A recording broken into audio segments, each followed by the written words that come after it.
I took advantage of being at the seaside to lay in a store of sucking stones. They were pebbles, but I called them stones, yes. On this occasion, I laid in a considerable store. I distributed them equally between my 4 pockets, and I sucked them, turn and turn about. This raised a problem, which I first solved in the following way. I had, say, 16 stones, 4 in each of my 4 pockets, these being the 2 pockets of my trousers and the 2 pockets of my greatcoat. Taking a stone from the right pocket of my greatcoat and putting it in my mouth, I replaced it in the right pocket of my greatcoat by a stone from the right pocket of me trousers, which I replaced by a stone from the left pocket of me trousers, which I replaced by a stone from the left pocket of me greatcoat, which I replaced by the stone which was in my mouth. Well, as soon as I had finished sucking it, thus there were still 16 stones in each of the 4 pockets, but not quite the same stones. And when the desire to suck again took hold of me, I once again drew on the right pocket of the greatcoat, certain of not taking the same stone as the last time, and while sucking it, I rearranged the stones in my pockets in the way I had described, and so on. But this solution did not satisfy me fully, for it did not escape me that the 4 stones circulating thus might always be the same 4 stones, and thus, far from sucking the 16 stones turn and turn about as I had desired, I was really only sucking 4, always the same 4 turn and turn about. But I shuffled them well in my pockets before I began to suck, and again while I sucked, before transferring the stones from pocket to pocket, in the hopes of achieving a more equitable distribution of the stones in the pockets. But that was only a makeshift, and could not long satisfy a man like me. So I had to look for something else. Now I might do better to transfer the stones 4 by 4 instead of 1 by 1. That is to say, during the sucking, to take the 3 stones from the right pocket of my greatcoat, replace these by the 4 stones from the right pocket of me trousers, and these by the 4 stones from the left pocket of me trousers, and these by the 4 stones from the left pocket of me greatcoat. And these by the 3 remaining stones, plus the 1 which I was sucking. It was in my mouth. Yes, at first it seemed to me this would produce a better result.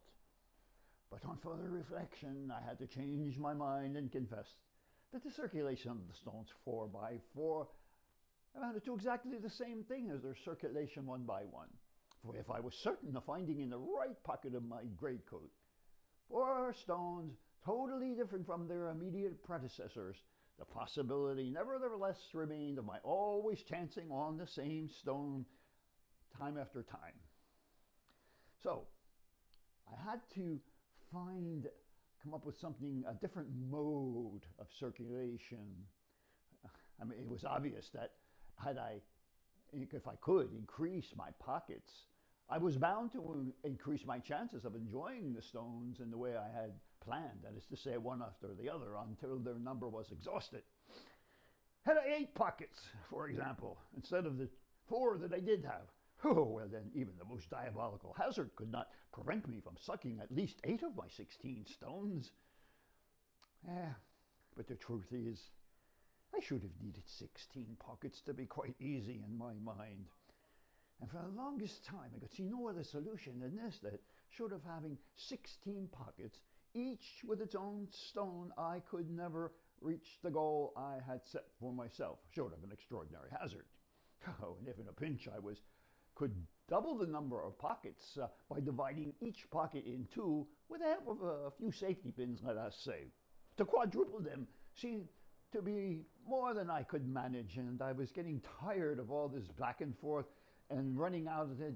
I wasn't going to take all the trouble for a half measure. I was running out of all sorts of measure, and to say all or nothing.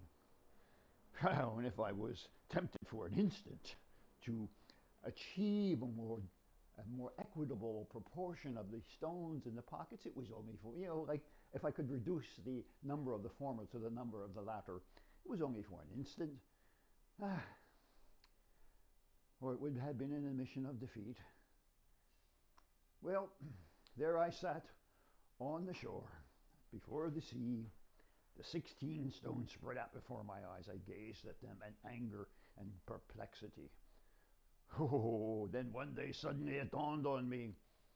I might achieve the goal I had set for myself, not by increasing the number of pockets or decreasing the number of stones, but simply by sacrificing the principle of trim. Oh, the meaning of this revelation began to sing in me like a verse from Isaiah or Jeremiah. I did not fathom at once, and notably this word trim, which I had never met before in this sense, long remained obscure. And then one day I seemed to grasp that this word trim could not here mean anything other than, anything more than the distribution of the 16 stones in 4 groups of 4, 1 group in each pocket. And it was my refusal to consider any other mode of distribution than this, which had long vitiated my conclusions and rendered the problem, literally, insoluble. And it was on the basis of this interpretation, whether right or wrong, that I finally arrived at a solution, inelegant assuredly, but sound. Oh, sound.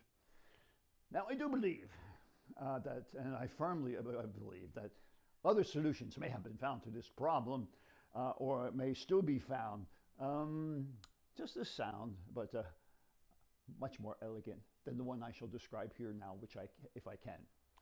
Good. Now, I begin to suck. Now, watch me closely. I take a stone from the right pocket of my greatcoat, put it in my mouth, suck it, stop sucking it, put it in the left pocket of my greatcoat that is empty of stones. I take another stone from the right pocket of my greatcoat, suck it, put it into the left pocket of my greatcoat, and so on until the right pocket of my greatcoat is again empty of stones. And the left pocket contains the 5 stones which I have just sucked one after the other without exception. Now, I am ready to, at this stage then, the left pocket of my greatcoat. No, first I have to distribute the stones, of course. So I replace those 5 stones that were in the right pocket of my greatcoat, now empty of stones, with the 5 stones from the right pocket of my trousers. And these are replaced by the 6 stones from the left pocket of my trousers, and these are replaced by the 5 stones which I have just sucked. Now, at this stage, the left pocket of my greatcoat is again empty of stones, and the right pocket is supplied, and in the right way, that is to say, with stones other than those I have just sucked. Then I take these stones, suck them, and as I suck them as I go along, I put them into the left pocket of my greatcoat, and then when the right pocket of my greatcoat is again empty of stones, I am ready to begin the distribution. I take the 5 stones from the right pocket of my trousers and put them into the right pocket of my greatcoat. I replace these 5 by the 6 stones from the left pocket of my trousers, and I replace these by the 5 stones from the left pocket of my greatcoat. And there I am, ready to begin again. Do I need to go on? Oh, well, yes, there was something more than a principle that I sacrificed when I sacrificed the equal distribution. It was a bodily need. But to suck the stones in the way I had described, not haphazard, but with method, was also, I think, a bodily need. Hence, we have there 2 bodily needs at loggerheads. Yeah, such things happen. Yeah, but the truth is, I didn't give a tinker's curse whether I was off my balance, dragged to the left hand and then the right, forward and backward. And if the truth is that it was always the same to me, whether I sucked a different stone each time or the same stone until the end of time, they all tasted the same.